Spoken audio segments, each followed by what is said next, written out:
je m'appelle Young, je suis auteur de bande dessinée, réalisateur depuis peu et voilà, donc je suis originaire de Corée du Sud, j'ai la nationalité belge, ça se voit pas. Je vis à Bordeaux. Alors le tome 1 est sorti en 2007, le second en 2008. Puis après j'ai travaillé sur l'adaptation, la transposition cinématographique de Couleur de peau miel, donc à l'écran. Ça m'a occupé pendant 4 ans. Voilà, le film est sorti et dans la foulée j'ai fait le tome 3 là. J'y suis retourné pour le tournage du film. Donc c'est un peu compliqué les choses parce que bon, effectivement faire un voyage intérieur, un voyage de retour dans son pays d'origine avec 30 techniciens qui sont là pour épier tout ce que vous faites, c'est pas facile, quoi, voilà. Mais de toute façon, ce voyage je l'ai fait, ça m'a permis quand même de rencontrer des Coréens, les Coréens de là-bas, parce que c'est vrai que une des questions que je me posais, c'était de savoir comment eux, les Coréens de là-bas, perçoivent les Coréens qui ont été adoptés. Voilà. Donc j'ai eu 2 réponses. Alors la première c'est oui, je suis un enfant du pays, donc welcome back home, bienvenue à la maison. Et d'autres qui m'ont dit que finalement non, que j'étais plus coréen, parce que déjà je parle pas le coréen, j'ai plus la même mentalité, je partage pas les mêmes valeurs, c'est quelque chose je pense qu'ils ressentent très fort, et donc très clairement pour eux ben, je suis un étranger, voilà. Donc alors que j'espérais une autre réponse évidemment, hein, on a toujours l'espoir quand on retourne dans son pays d'origine d'être accueilli les bras ouverts, et en fait c'est pas le cas. Alors la thématique de l'adoption, c'est vrai que c'est la première fois que je l'aborde de manière aussi frontale dans une bande dessinée, hein. En revanche, pour moi, l'adoption, c'est vraiment, enfin cette thématique de l'adoption, c'est le point de départ, hein, pour pouvoir parler de l'identité, hein, de la quête identitaire, de la recherche de la mère biologique, des racines, du déracinement, de l'abandon, voilà, ce sont toutes ces thématiques que j'avais envie d'aborder.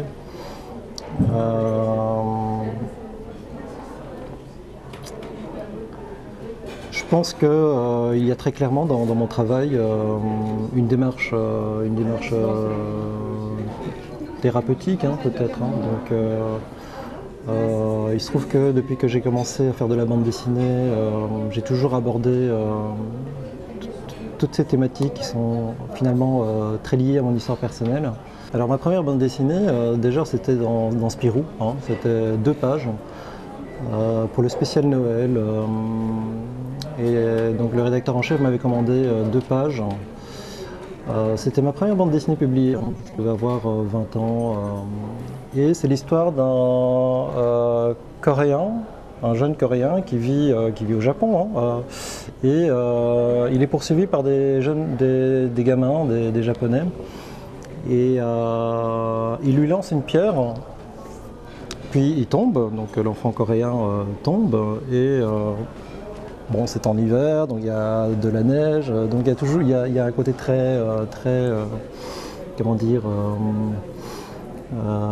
métaphorique. Son sang sur la neige, voilà, il trace, donc avec son sang et puis la neige, il trace le drapeau japonais. Voilà. Parce que finalement, dès le départ, voilà, j'ai toujours raconté des histoires qui sont liées à mon histoire personnelle. Lorsque le tome 1 est sorti, Laurent Boileau, qui co-réalise le film, qui est documentariste, m'a contacté pour savoir si j'avais fait ce fameux voyage que je promets à l'enfant que j'ai été, si j'avais fait ce fameux voyage en Corée.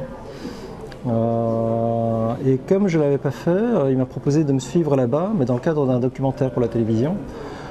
Ce documentaire ne s'est jamais fait et chemin faisant, on est parti en fait sur un projet de long métrage, mais pour le cinéma.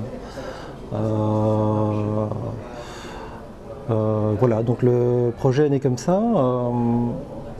On a trouvé très rapidement du financement pour pouvoir fabriquer un petit teaser dans lequel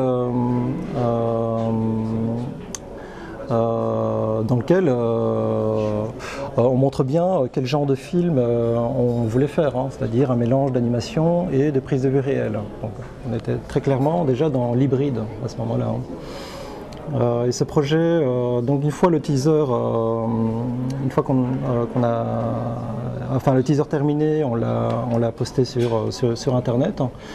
Et à la fin du teaser, on peut voir sorti en salle en 2010. C'était un peu culotté de notre part parce que il n'y avait pas un centime pour faire ce film. Un distributeur belge a lu cet article, connaissait la bande dessinée.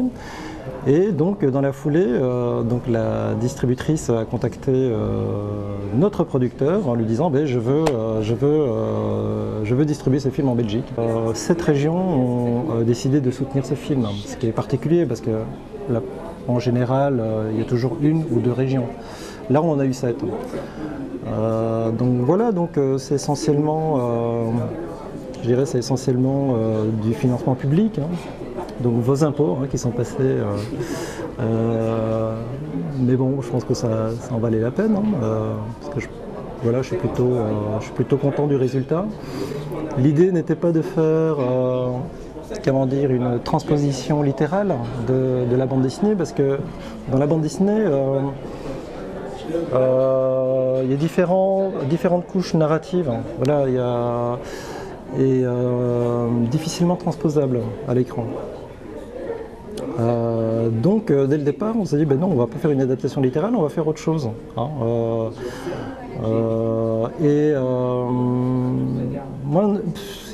je n'étais pas très intéressé à faire un copier-coller de la bande dessinée.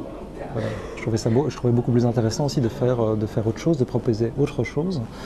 En partant du principe que Couleur de peau miel est un récit autobiographique, qu'on est sur un matériau réel, vivant, qui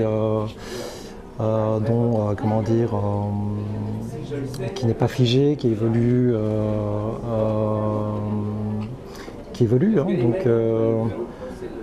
donc voilà, pour moi, il y a la bande dessinée, puis le film qui est le prolongement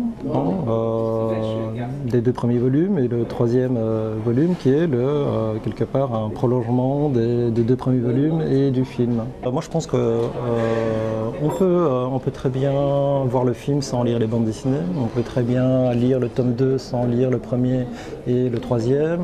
Ce serait dommage, mais bon, j'ai rencontré des personnes qui avaient lu juste le 2e et qui avaient été très touchées. Parce que je pense que au-delà de la thématique de l'adoption et au-delà de l'adoption internationale coréenne, c'est avant tout l'histoire d'une quête identitaire, une histoire sur l'acceptation de soi.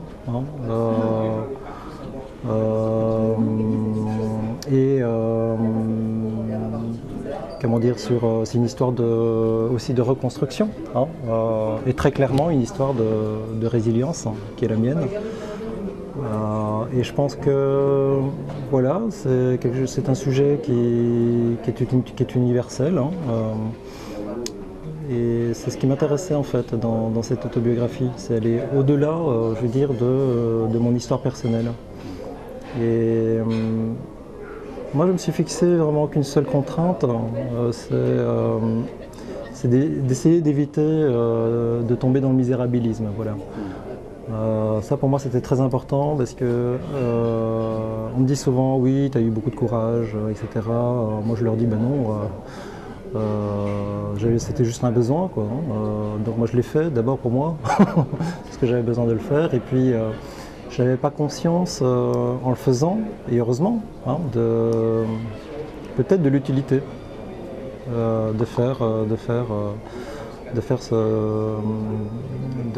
raconter cette histoire qui est la mienne et